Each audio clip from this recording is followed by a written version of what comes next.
네, 뉴스타트 2부 시작합니다. 더불어민주당 실무진이 만든 일종의 합당 로드맵이 유출되면서 당 내용이 새 국면을 맞고 있습니다. 정청래 대표는 자신도 모르는 문건이라며 조사를 지시했지만 비당권파는 미력의 증거라고 발끈했습니다. 임성재 기자의 보도입니다. 늦어도 다음 달 3일까지 합당 절차를 마무리한다. 조국혁신당 측에 지명직 최고위원을 준다는 등 A4 용지 7장짜리 민주당 대외비 문건이 언론을 통해 보도됐습니다. 최고위원 회의장은 정청래 대표 성토장이 됐습니다. 비당권파 3인방은 역시 결론을 정해놓은 답정너 합당이었느냐, 당원이 거수기냐 수위 높은 비판을 쏟아냈습니다. 이 문건이 사실이라면 밀당을 한 겁니다. 합당 미략이죠. 전적으로 대표가 책임져야 된다고 생각합니다. 지방선거 공천 안배설까지 거론하면서 합당은 필승이 아닌 필망카드라고 경고했습니다.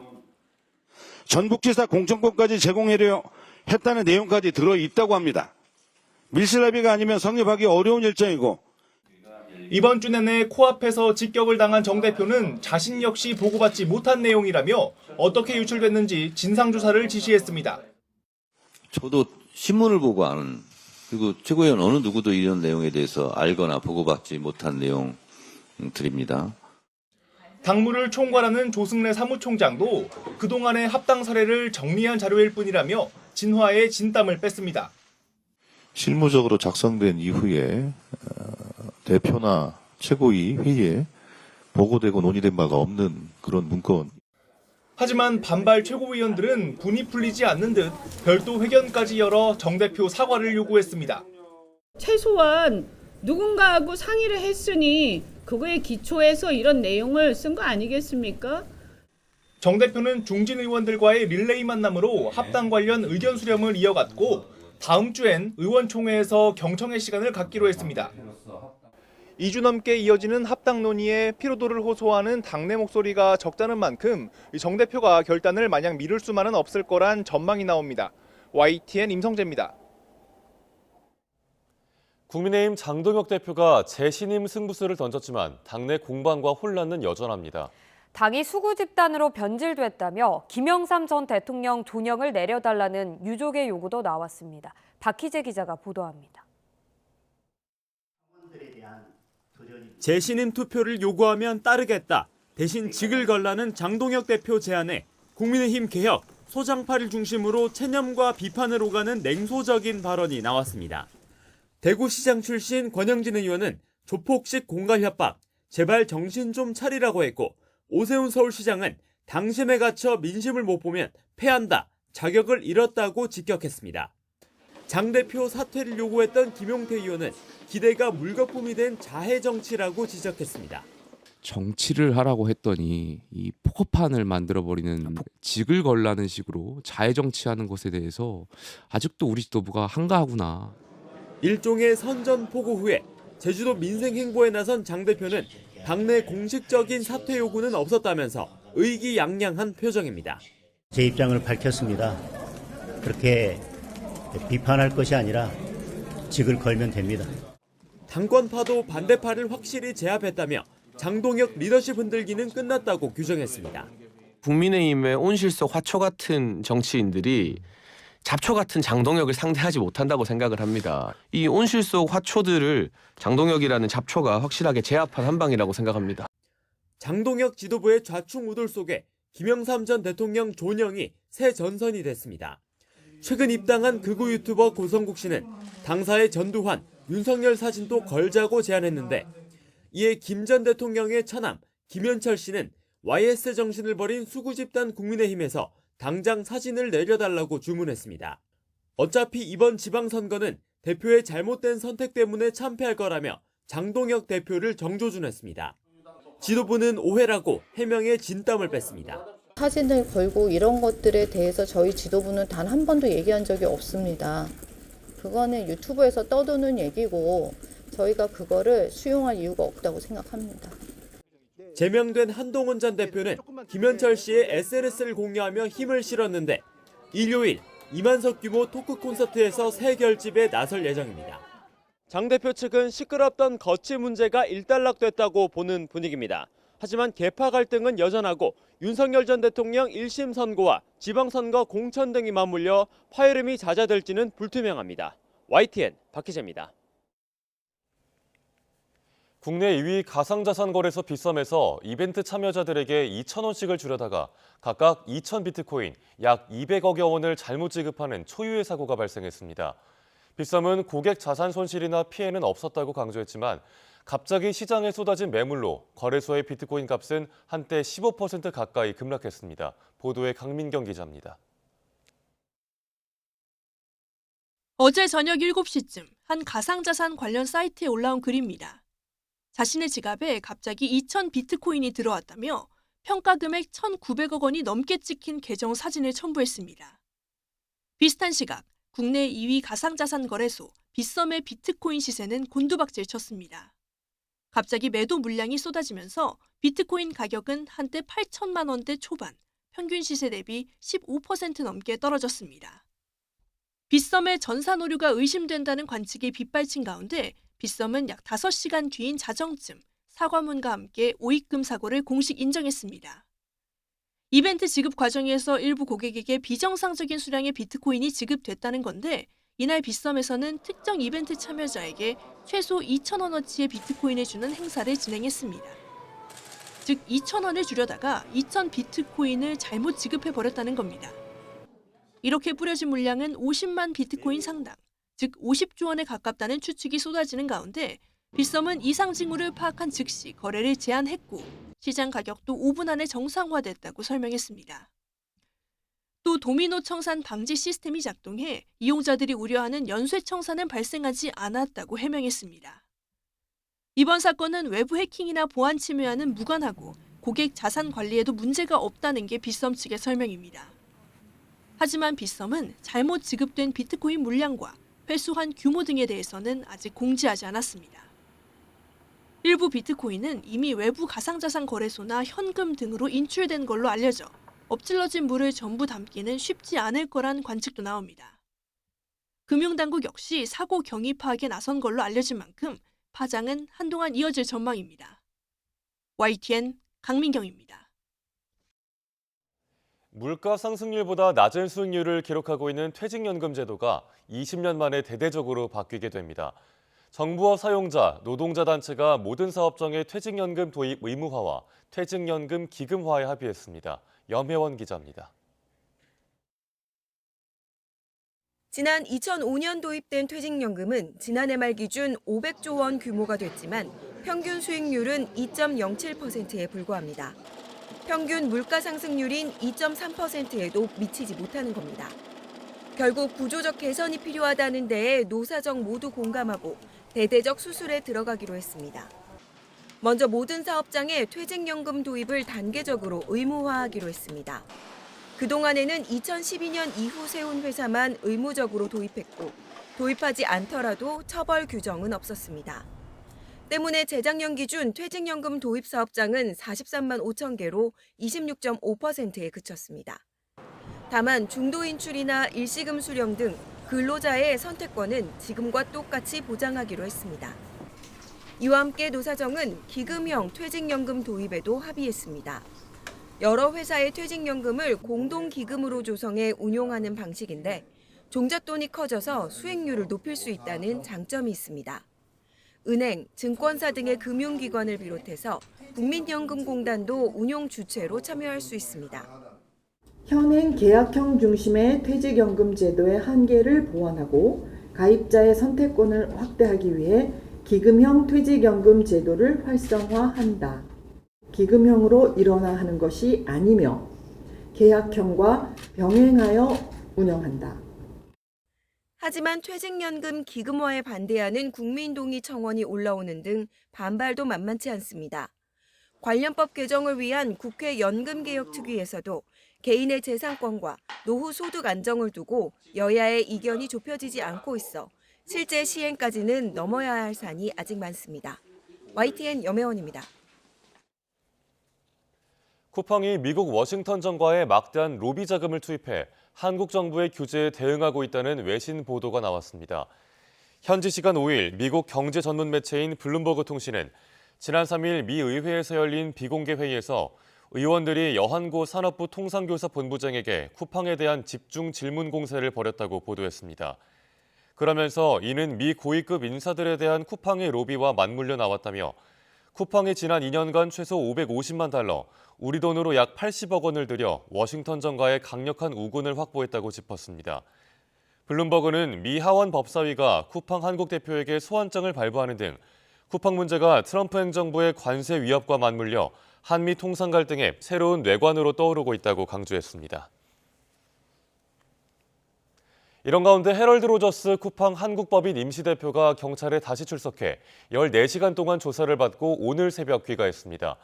경찰은 로저스 대표를 상대로 국회 청문회에서 국정원 지시로 정부 유출 피의자를 접촉했다고 위증했다는 혐의에 대해 조사했습니다. 이현정 기자가 보도합니다. 헤럴드 로저스 쿠팡 한국법인 임시대표가 경찰의 첫 소환 일주일 만에 다시 출석해 14시간 동안 조사를 받았습니다. 로저스 대표는 지난번과 마찬가지로 위증 혐의를 인정하는지 등 취재진 질문에 아무런 답변을 하지 않고 귀가했습니다. 피의자 접촉을 국정원 지시한 게 맞습니까? Do you admit to committing perjury? 위증 혐의 인정하세요? 16만 5천 건 추가 유출됐는데 입장 없으세요? 로저스 대표는 이번에는 지난해 12월 국회 쿠팡 청문회에서 거짓으로 증언한 혐의로 경찰에 나왔습니다. 당시 로저스 대표는 쿠팡이 개인정보 유출 사태와 관련해 피의자를 접촉하고 노트북을 회수하는 등 자체 조사를 진행한 건 한국 정부기관의 지시에 따른 거였다고 말했습니다. 그걸 조사하라라고 하는 지시를 한 분이 누굽니까? 본인입니까? 정부 기관이 저에게 지시를 주었고 전 지시를 따랐습니다.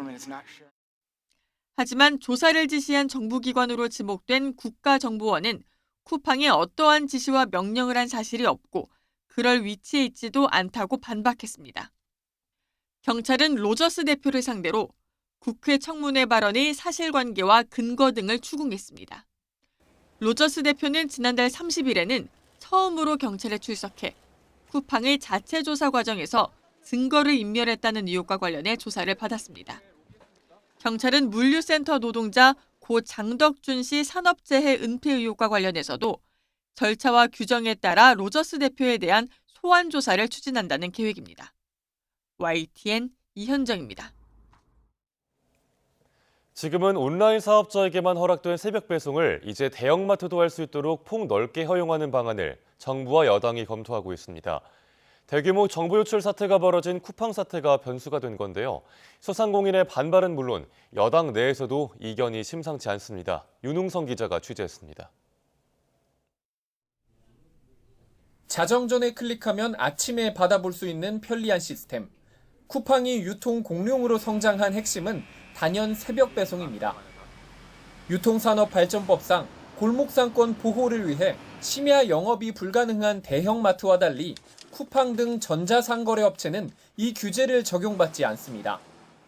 실제 쿠팡이 새벽 배송을 도입한 2018년 4조 원대였던 매출은 6년 만에 41조 원을 돌파하면서 9배 이상 늘었습니다. 규제가 쿠팡의 배만 불린 셈이 된 건데 당정청은 이런 문제의식 속에 대형마트도 온라인 배송을 제한 없이 허용하는 방안을 검토하고 있습니다. 규제 균형이 안 맞잖아요. 그래서 그 온오프라인 시장에 대한 상생 방안을 아마 조만간 마련하게 될 텐데. 민주당 김동아 의원은 오프라인 의무 휴업과 영업시간 제한은 유지하되 대형마트 온라인 배송 제한을 없애는 내용의 법안을 발의했습니다. 하지만 법안 발의 이튿날 여당 내에서 공개 반발이 터져나왔습니다. 소상공인 연합회장 출신 오세희 의원은 관련 단체들과 기자회견을 열고 쿠팡의 불공정 행위를 견제하려다 전통시장과 골목상인 생존권을 빼앗기게 된다며 즉각 논의 중단을 촉구했습니다. 시장으로 갈 걸, 슈퍼로 갈 걸 온라인으로 다 주문하게 됩니다. 결국은 지역 상권 붕괴입니다. 여기에 민주당의 전통적 지지층 민주노총도 노동자 건강권을 이유로 새벽 배송을 오히려 제한하자는 입장이라 실제 법안 처리까지는 현실적으로 넘어야 할 선이 적지 않습니다. YTN 윤웅성입니다. 이재명 대통령이 경남권을 방문해 지방주도 성장의 포문을 열겠다고 밝혔습니다. 수도권으로 모든 게 몰리면서 서울 집값이 폭등하고 있다면서 균형 성장을 새로운 성장 전략으로 삼아야 한다고 강조했습니다. 홍민기 기자입니다.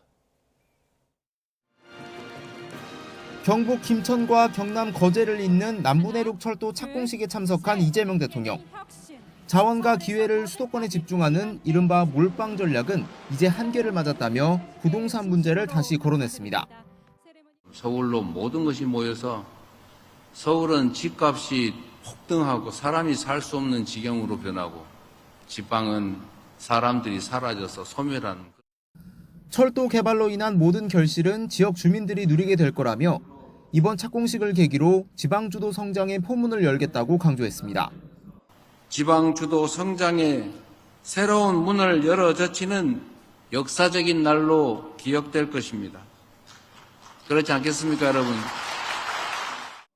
이 대통령은 이어 경남에서 열린 지역 주민 간담회에서도 수도권 집중과 집값 문제를 거듭 언급했습니다. 부동산 정책을 추진하는 과정에서 저항도 적지 않다면서도 집 한 평에 3억 원씩 하는 게 말이 되느냐고 꼬집었습니다.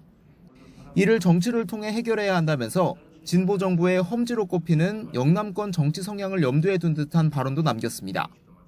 부모 죽여도 노란색이 좋아. 내 인생 망쳐도 노란색 좋아. 노란색 구하기 쉽거든요. 정부는 2031년까지 남부내륙 철도 완공과 함께 고속도로 추가 개통으로 부산, 울산, 경남을 1시간 생활권으로 묶겠다고 약속했습니다. 인공지능 공장, 우주 데이터 센터 설립 등 지역 일자리 확충 방안도 제시했습니다.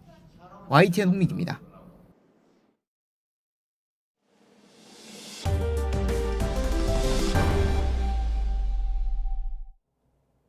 네, 다음 소식입니다. 무소속 강선우 의원과 김경 전 서울시 의원의 진술은 1억 원을 주고받은 경위나 이른바 쪼개기 후원까지 곳곳에서 엇갈리는데요. 이렇게 주요 혐의에 대한 양측의 진술이 첨예하게 갈리면서 구속 여부에 어떤 영향을 미칠지 주목됩니다. 양동훈 기자입니다. 무소속 강선우 의원과 김경 전 서울시 의원 2명의 진술이 일치하는 건 돈이 오갔다는 사실입니다. 지난 2022년 1월 김 전 시의원이 강 의원에 1억 원이 든 쇼핑백을 건넸고 이 돈이 8월에 반납됐다는 겁니다. 하지만 돈이 오고 간 경위는 서로 엇갈립니다. 강 의원은 쇼핑백에 돈이 들어있었다는 사실을 받은 지 석 달 만인 4월에야 알았다고 진술했지만 김 전 시의원은 강 의원 측이 먼저 돈을 요구했다고 주장했습니다. 강 의원의 전 사무국장 남모 씨는 1억 원이 전세 보증금으로 쓰였다고 진술했는데 강 의원은 전세금은 2022년 3월 시부상 때 들어온 부의금으로 충당했다고 반박했습니다. 같은 해 8월 1억 원을 돌려줄 당시 상황을 두고도 양측의 주장은 전혀 다릅니다. 강 의원은 반환을 시도했지만 김 전 시의원이 계속 자리를 피했고 겨우 돌려줬을 때도 안 주시면 안 돼요 라는 말을 들었다고 진술했습니다. 반면 김 전 시의원은 강 의원 측이 갑자기 돈을 돌려줬고 이후 쪼개기 후원 형태로 보내달라는 요청을 받았다고 진술한 것으로 파악됐습니다. 이 쪼개기 후원과 관련해서도 양측은 서로에게 책임을 돌리고 있습니다. 강 의원은 김 전 시의원이 갖가지 방법을 동원해 비정상적인 방법으로 고액을 후원했지만 최대한 파악해 돌려줬다며 후원 요청 주장을 반박했습니다. 2022년 김 전 시의원 추천으로 입금된 후원금 8,200만 원을 돌려줬고 2023년에도 5천만 원을 반환했다는 주장입니다. 이와 달리 김 전 시의원 측은 강 의원 측이 후원 날짜가 몰려 의심받을 만한 돈만 따로 골라서 돌려줬다는 입장입니다. 구속영장에 적시된 1억 원 정치 헌금 관련 혐의를 두고 두 사람의 주요 진술이 엇갈리면서 수사기관에 이어 법원이 어떤 판단을 내릴지 관심이 쏠립니다. YTN 양동훈입니다. 강선우 의원은 1억 공천 헌금 수수 의혹과 관련해 김경 전 서울시 의원이 자신을 향해서 왜 이렇게 말랐냐고 운을 떼고 쇼핑백을 건넸다고 진술한 걸로 파악됐습니다. 김 전 시의원은 돈을 요구한 건 강 의원 측이라며 반박하고 있는데 경찰은 1억 의혹 외에 쪼개기 후원 등 다른 의혹에 대한 수사에도 속도를 내고 있습니다. 배민혁 기자의 단독 보도입니다. 강선우 의원은 전 사무국장 남 씨의 주선으로 지난 2022년 1월 서울 용산의 한 호텔에서 김경 전 서울시의원을 처음 만난 것으로 기억했습니다. 이 자리에서 왜 이렇게 말랐냐며 운을 뗀 김 전 시의원이 빈손으로 나오기 그래서 선물을 가지고 왔다며 쇼핑백을 건넸다고 경찰에 진술했습니다. 여기에 1억 원이 있는 것을 안 건 석 달 뒤 4월 20일이었다고 주장했습니다. 회의 도중 전화가 너무 많이 걸려와 받으니 김 전 시의원이 여성 청년으로 공천을 하실 거냐고 물어 이상함을 느꼈고 남 씨를 찾아 이유를 묻자 의원님 그때 그거 돈이잖아요 라고 답했다는 겁니다. 또 지난 2022년 10월에는 8,200만 원이 이듬해에는 5천만 원이 김 전 시의원으로부터 쪼개기 후원 방식으로 입금된 걸 알고는 반환했다고 주장했습니다. 강 의원은 또 강서구청장 보궐선거 현역 배제 결정이 나기 전인 지난 2023년 6월 김 전 시의원이 국회를 찾아왔고 당시 사무실에 둘만 있었던 상황에서 김 전 시의원으로부터 돈을 받지 않으려고 몸싸움 수준으로 옥신각신한 끝에 거절했다고 경찰에 밝혔습니다. 넉 달 뒤 유세 현장에서는 선물이라며 쇼핑백을 주고 가 바로 다음 공식 일정에서 김 전 시의원을 만나 돌려줬다고도 주장했습니다. 강 의원은 김 전 시의원이 이런 방식으로 5차례에 걸쳐 돈을 주고 가거나 주려고 했지만 반환하거나 애초에 받지 않았다는 입장입니다. 반면 김 전 시의원은 돈을 요구한 건 강 의원 측이었고 쪼개기 후원금 역시 2022년도 말에만 선택적으로 반환됐을 뿐 이듬해 후원금은 돌려받지 못했다며 반박했습니다. 그러면서 쪼개기 후원 명단을 강 의원 측이 알고 있었다며 몰라서 반환을 안 한 게 아니라고 주장했습니다. 두 사람이 대립하는 가운데 경찰은 1억 공천원금 의혹 외에 쪼개기 후원 등 남은 의혹에 대한 수사에도 속도를 내고 있습니다. YTN 배민혁입니다. 정규유착 의혹을 수사하는 검경 합동수사본부가 의혹의 핵심 인물이자 과거 신천지 2인자를 소환했습니다. 합수본은 어제 오후 1시부터 고동환 전 총무를 참고인 신분으로 불러 조사하고 있습니다. 재작년까지 신천지 총무를 지낸 고 전 총무는 20대 대선과 22대 총선 경선에 영향을 미칠 목적으로 신도들에게 국민의힘 책임당원 가입을 강제했다는 의혹을 받고 있습니다. 고 전 총무는 신천지와 정치권 간 핵심 연결고리를 하며 선거 국면에서 신도들의 당원 가입을 주도한 것으로 알려진 인물입니다.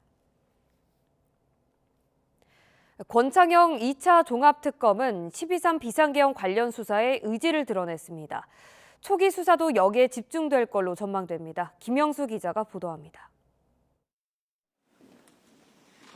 3대 특검의 바통을 이어받은 권창영 특검은 최우선 과제로 내란 수사를 콕 집었습니다. 앞선 수사로 성과가 있었지만 국민 기대에는 미치지 못했다는 겁니다. 아직 내란이라든지 계엄에 가담한 행위 전반에 대해서 밝혀지지 못한 사실이 많기 때문에 이른바 2차 특검법에는 12.3 비상계엄과 외환 의혹, 방첩사 블랙리스트, 노상원 수첩, 계엄 버스 등이 수사 대상으로 담겼습니다. 권 특검은 내란 관련 사건이 국사범인 만큼 범위가 방대할 거라며 수사팀 규모도 그에 맞추겠다는 구상을 밝혔고 사건 특수성에 따라 군 법무관 출신을 투입하는 것도 고민하고 있다고 설명했습니다. 정치권의 재탕 특검 비판에는 새로운 기준에서 다시 수사하겠다고 강조했습니다. 제로 베이스에서 다시 검토할 겁니다. 그래서 다시 평가를 할 것이고 그렇기 때문에 재탕이라는 표현은 부적절합니다. 수사 전문성이 부족하다는 일각의 시선을 의식한 듯 권 특검은 판사 경력을 스스로 꺼내 형사사건 판결 건수까지 언급하기도 했습니다. 권 특검은 사무실을 물색하는 동시에 특검보 인선 작업에 들어갔는데 준비 작업이 어느 정도 마무리되면 기존 특검이나 경찰 국수본을 방문해 사건 파악에 나설 전망입니다. YTN 김영수입니다. 사제 총기로 아들을 살해한 혐의로 재판에 넘겨진 60대 조모 씨가 1심에서 무기징역형을 선고받았습니다. 재판부는 남겨진 피해자들이 일상생활이 어려울 정도로 충격을 받았는데도 조 씨가 혐의를 부인하는 등 반성하지 않고 있다고 지적했습니다. 정영수 기자의 보도입니다. 중년 남성이 캐리어와 큰 가방을 들고 집을 나설 채비를 하더니 불안한 듯 뭔가를 분주히 확인합니다. 아파트 주차장에서는 가방을 차량 트렁크에 싣는 모습도 보입니다. 사제 총기로 아들을 살해한 혐의를 받는 60대 조모 씨입니다. 조 씨는 지난해 7월 자신의 생일을 맞아 인천 송도 아들 집으로 모인 가족들 앞에서 범행을 저질렀습니다. 지난 2023년 말부터 전처와 아들이 경제적 지원을 끊 차 두 사람이 자신을 고립시킨다는 망상에 빠져 복수를 결심한 것으로 조사됐습니다. 1년 전부터 총기를 제작하거나 서울에 있는 자신의 집에 사제 폭발물을 설치해 증거를 없애려는 등 범행을 치밀하게 계획한 정황도 확인됐습니다. 첫 재판 이후 5달 만에 열린 1심 선고 공판에서 법원은 조 씨의 모든 혐의를 유죄로 인정하고 무기징역을 선고했습니다.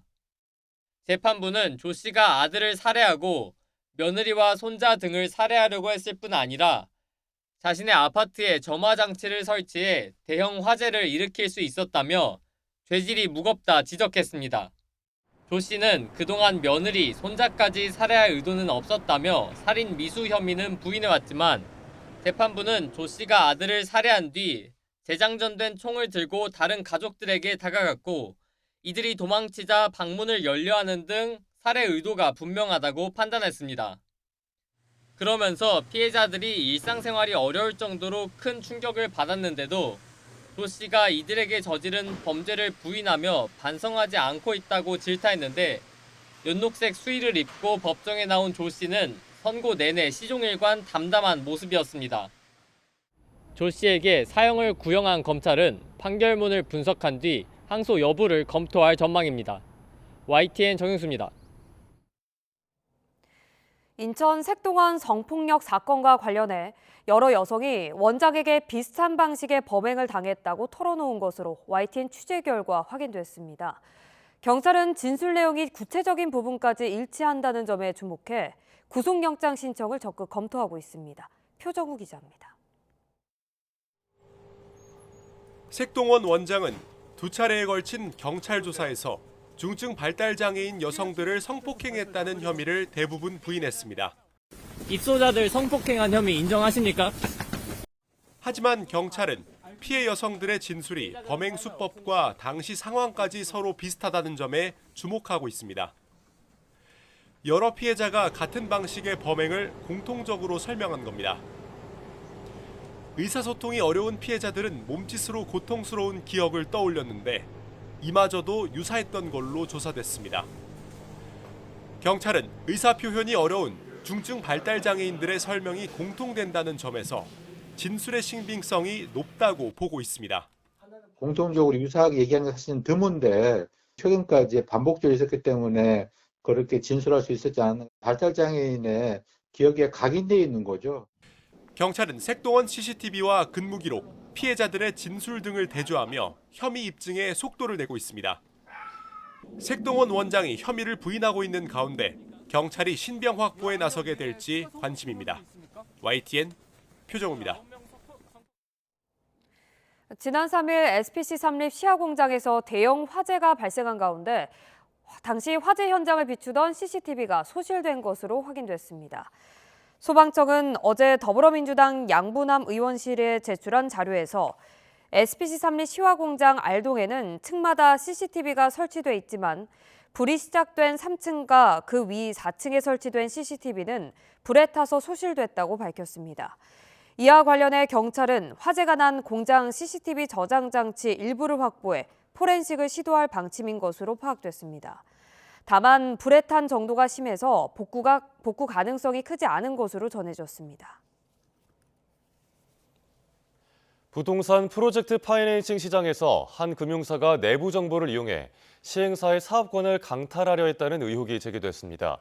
더불어민주당 박찬대 의원은 지난 5일 국회 정무위원회 전체 회의에서 금융사 한투리얼에셋이 시행사와 금융 자문 계약을 체결하고도 계약 종료 직전 기습적인 공매를 신청했다고 밝혔습니다. 박 의원은 시행사가 이를 알고 강력하게 항의해 공매가 취하되기는 했지만 금융사가 프로젝트 파이낸싱 대신 토지를 강탈해 사업권을 가져가려는 경우가 여러 차례 있었다고 주장했는데요. 관련 발언 직접 들어보시죠. 피해자들이 약탈적 금융행위에 대해서 피눈물을 흘리고 국가 등에 도움을 청했는데 감독기관인 금감원이 이렇게 손 놓고 구경하는 것에 대해서 사실 유감스럽게 생각하는데요.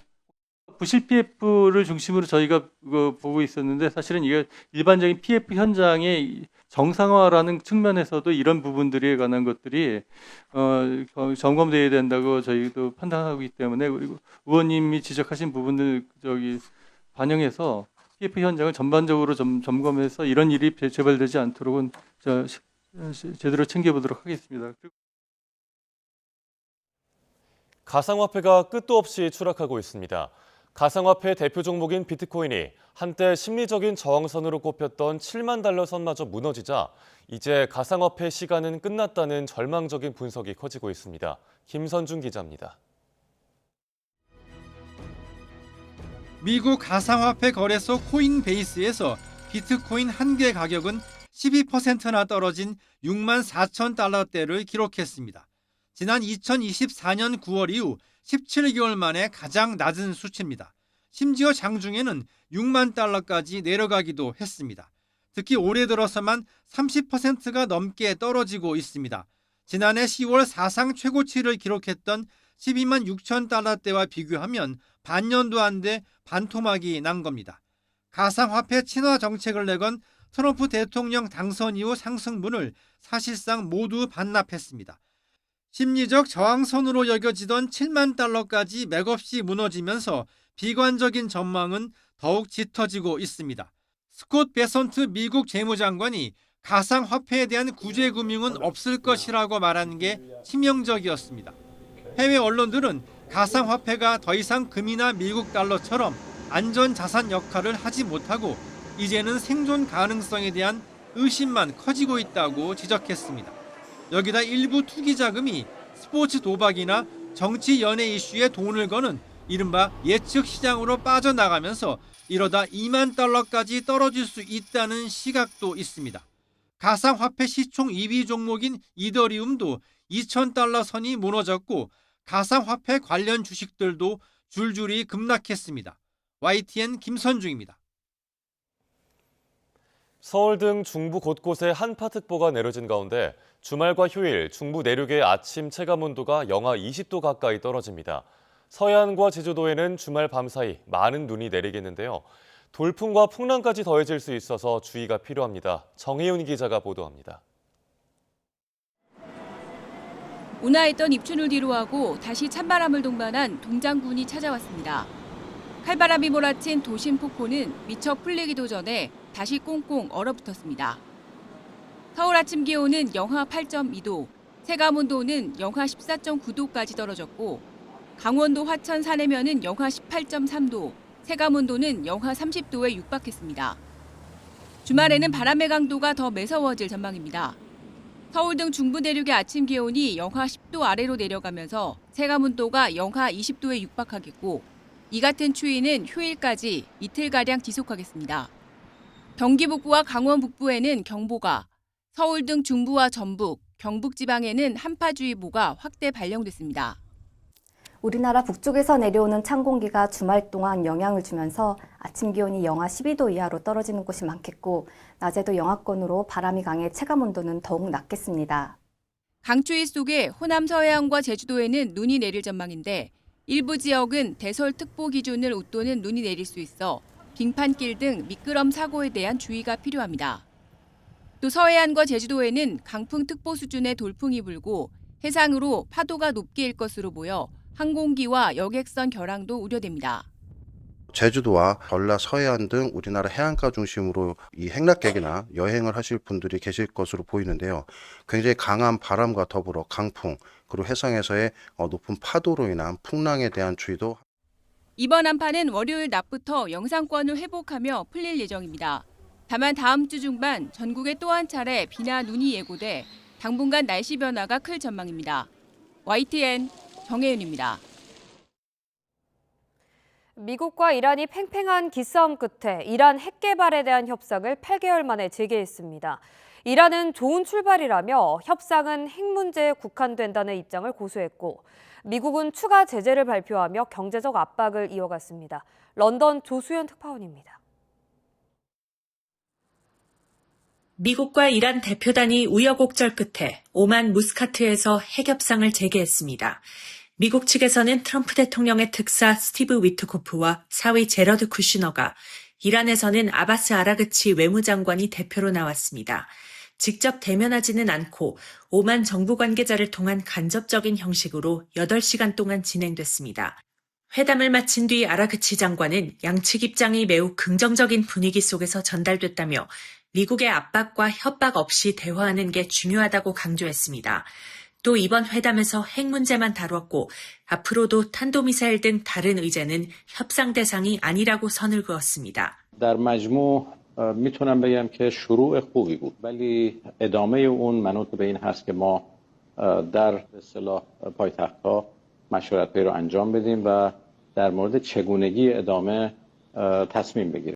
최대 쟁점인 이란의 우라늄 농축 활동에 대해 양측은 예상대로 이견을 재확인했습니다. 이란 매체들에 따르면 이란이 이미 보유한 농축 우라늄을 희석하는 문제가 논의되는데 이란은 농축 활동을 전면 중단하라는 미국 측의 요구를 거부한 것으로 알려졌습니다. 미국은 대표단의 입장 발표 없이 이란산 석유와 석유화학 제품 불법 거래에 연루된 단체 15곳과 개인 2명, 선박 14척에 대한 제재를 내놓았습니다. 대화 국면에서도 이란에 대한 경제적 압박을 유지하겠다는 뜻을 분명히 한 겁니다. 이런 가운데 이란이 지난해 6월 미국의 공습을 받은 탄도미사일 시설을 복원한 것으로 보인다고 뉴욕타임스가 보도했습니다.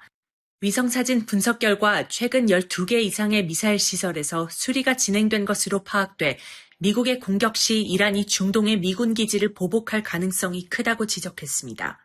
8개월 만에 대화의 물꼬를 튼 미국과 이란은 각각 회담 결과를 평가한 뒤 후속 협상 일정을 조율하기로 합의했습니다. 런던에서 YTN 조수연입니다. 일제강점기 조세 해저 탄광 수몰 사고로 숨진 조선인 희생자 유골 발굴 작업이 이어지는 가운데 희생자의 두개골이 추가로 발견됐습니다. 여러 수중 악조건 속에서도 지난해 8월에 이은 성과로 이후 수색에도 더욱 탄력을 받을 걸로 보입니다. 야마구치현 우베시에서 김세호 특파원의 보도입니다. 해외에서 온 잠수사들이 오전 10시를 넘겨 조세이 해저 탄광 사고 해역으로 향합니다. 5시간여가 지난 뒤 마침내 잠수사들이 희생자의 것으로 추정되는 두개골 한 점과 목뼈 등을 수습해 돌아왔습니다. 지난해 8월 희생자 유골 4점을 찾은 이후 두 번째 성과입니다. 앞이 거의 보이지 않는 수중 환경과 탄광 구조물 붕괴 위험 등의 악조건을 이겨내고 이룬 성과인 만큼 의미가 큽니다. いずれにせよそういうタスクというものはあるものの、やるべきことをやっていくことがこうやって遺骨の収容につながっているので、やれることを積み重ねていきたいと思います。 특히 지난 3일 수색에서 성과를 내지 못해 걱정이 컸던 희생자 유족들의 기쁨이 가장 큽니다. 그리고 추운데 참 환경이 열악하잖아요. 그만큼 열심히 해주신 데 대해서 유족의 대표로서 뭐라고 감사 인사를 드릴 수가 없습니다. 일본 시민단체 조세이 탄광 수몰 사고를 역사에 새기는 모임은 해저 탄광에서 4명의 희생자를 확인했다며 육안으로 파악한 유골은 300여 점인 것으로 추정된다고 설명하고 있습니다.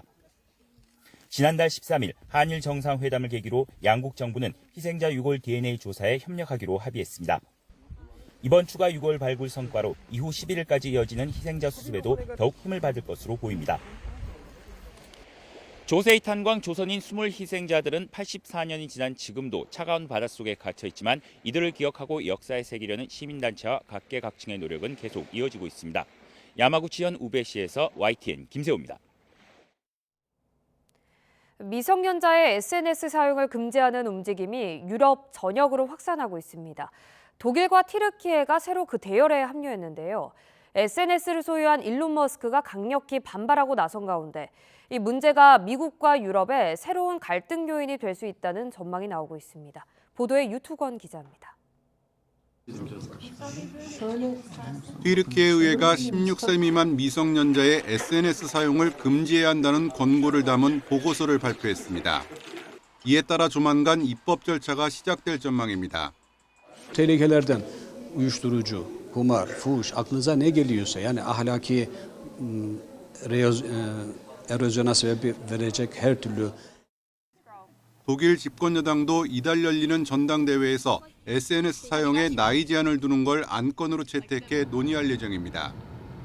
앞서 프랑스와 덴마크, 영국, 스페인, 그리스 등도 유사한 조치를 도입하거나 검토하기 시작했습니다.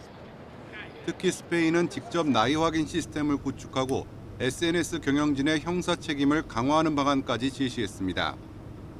그러자 X를 소유한 일론 머스크는 스페인 총리를 폭군이자 파시스트라고 원색적으로 비난했습니다. 인공지능 챗봇 그록의 성착시 이미지 파문을 수사하는 프랑스 검찰을 향해선 정치적 공격이라고 날을 세웠습니다. 역시 프랑스에서 수사를 받는 텔레그램 창업자도 스페인이 인터넷 자유를 심각하게 위협하고 있다며 머스크를 두둔하고 나섰습니다. 스페인 정부는 외부의 압력에 휘둘리지 않겠다는 의지를 거듭 강조했습니다. Y no nos van a quebrar, porque la voz de la razón, de la mayoría social y de la democracia, evidentemente no va a ser doblegada por esos tecnooligarcas del algoritmo. 여기에 유럽연합은 애플과 메타 등에 이어 중국 동영상 플랫폼 틱톡에도 천문학적인 과징금 부과를 예고했습니다. 자동 재생이나 무한 스크롤 같은 기능이 청소년 사용자들에게 중독성을 유발하고 있다며 시정을 요구했습니다. 일각에선 유럽의 SNS 금지 조치가 미국 기업들의 수익을 크게 해칠 경우 새로운 통상 갈등을 초래할 수 있다는 분석도 나옵니다. YTN 유통환입니다. WBC에 출전할 야구 대표팀 명단이 확정됐습니다. 이정우와 김혜성에 더해 위트컴과 오브라이언 등 한국계 메이저리거 4명이 주축 선수로 합류했고 팀 전지훈련지에서 어깨를 다친 선발 문동주는 빠졌습니다. 이경재 기자입니다. 가장 눈에 띄는 건 한국계 메이저리거 4명입니다. 예상했던 대로 투수 오브라이언과 더닝, 내야수 위트컴과 외야수 존스가 어머니의 나라에서 태극마크를 달았습니다. 세인트루이스에서 평균 자책점 2.06을 찍은 오브라이언은 마무리 투수, 내야 전 포지션이 가능한 위트컴은 주전 유격수로 낙점받았습니다. 전체적으로 투수 15명과 야수 15명, 사이판 훈련 멤버 가운데 고우석은 살아남았고 김태견과 배찬승, 유영찬이 빠졌습니다. 소속팀 훈련 도중에 어깨 통증을 느낀 선발 후보 문동주도 제외됐습니다. 엄격한 투구수 제한으로 한 경기 2명 이상의 선발 요원이 필요한 점을 고려해 긴 이닝 소화가 가능한 선수에 더 초점을 맞췄습니다. 외야엔 주장으로 낙점한 이정우가 중심을 잡고 사이판 명단에선 박혜민이 남고 홍창기는 빠졌습니다. 내야에선 빅리거 김혜성과 부상에서 회복한 김도영에 신민재, 김주원도 승선에 성공했습니다. 가장 최상의 최적의 30명을 생각했을 때 여러 가지 변수가 있었던 건 사실입니다. 근데 그런 부분들을 저희가 대비도 했고 준비도 했습니다. 그래서 오늘의 어떤 그런 30명의 결과를 냈고요. 우리나라 야구는 1회 대회 3위, 2회 대회 준우승 이후 3연속 1라운드 탈락의 쓴맛을 봤습니다. 앞서 어느 대회보다 명예회복의 의지가 강한 대표팀은 이번 달 중순 오키나와 전지훈련을 거쳐 다음 달 5일부터 일본, 타이완, 호주, 체코를 상대로 2라운드 진출에 도전합니다. YTN 이경재입니다. 어제 저녁 7시 20분쯤 대전 동구 통영 대전 고속도로 편안 나들목 근처에서 화물차 1대와 승용차 2대, 고속버스 1대 등 차량 4대가 부딪히는 사고가 났습니다. 이 사고로 운전자 등 2명이 목과 어깨 통증을 호소해 병원에서 치료를 받았습니다. 제주에서 출발해 목포로 가던 화물선 안에서 불이 나 배가 긴급 해양했습니다. 제주해양경찰서 등에 따르면 어제 오후 5시 반쯤 제주항 북쪽 약 17km 해상에서 9천여 톤 화물선 안 차량에 불이 났다는 신고가 접수됐습니다. 화물선은 자체 진화 작업을 벌이며 제주항으로 돌아왔고 제주소방안전본부 등은 오후 6시 50분쯤 큰 불을 잡았습니다. 이 불로 배 안에 있던 차량 127대 가운데 화물 차량 3대가 탄 걸로 파악됐고 현재까지 인명피해는 없는 거로 알려졌습니다.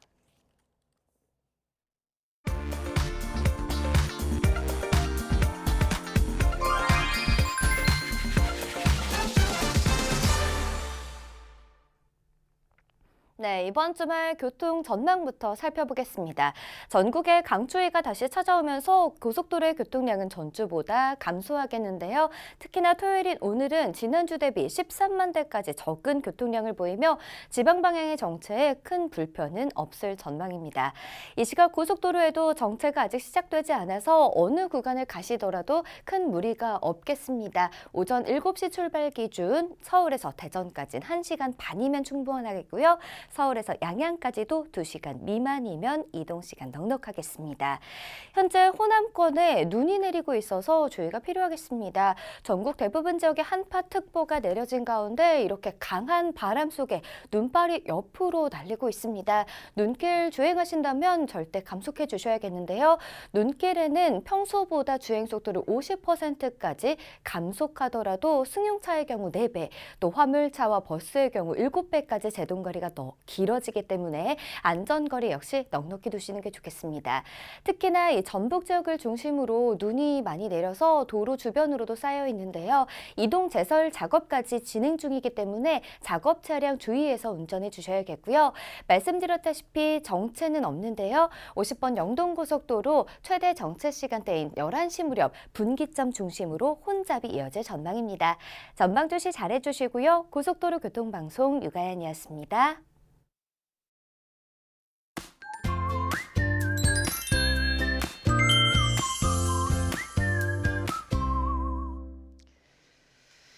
이틀째 강추위가 이어지고 있습니다. 현재 경기 북부와 강원도에는 한파경보가, 그 밖에 중부와 전북, 경북에 한파주의보가 내려져 있는데요.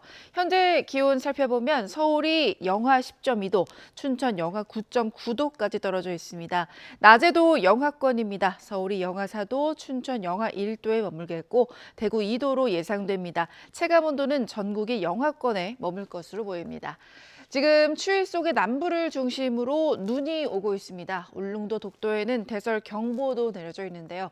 내일까지 호남 서해안에는 10cm 이상, 또 제주 산지에는 30cm 이상의 큰 눈이 예상됩니다.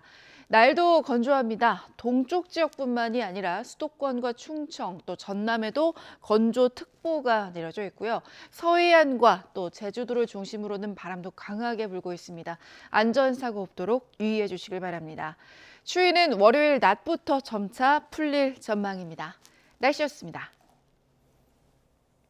뉴스타트 2부 마칩니다. 잠시 후 3부가 이어집니다. 시청해 주신 여러분 고맙습니다.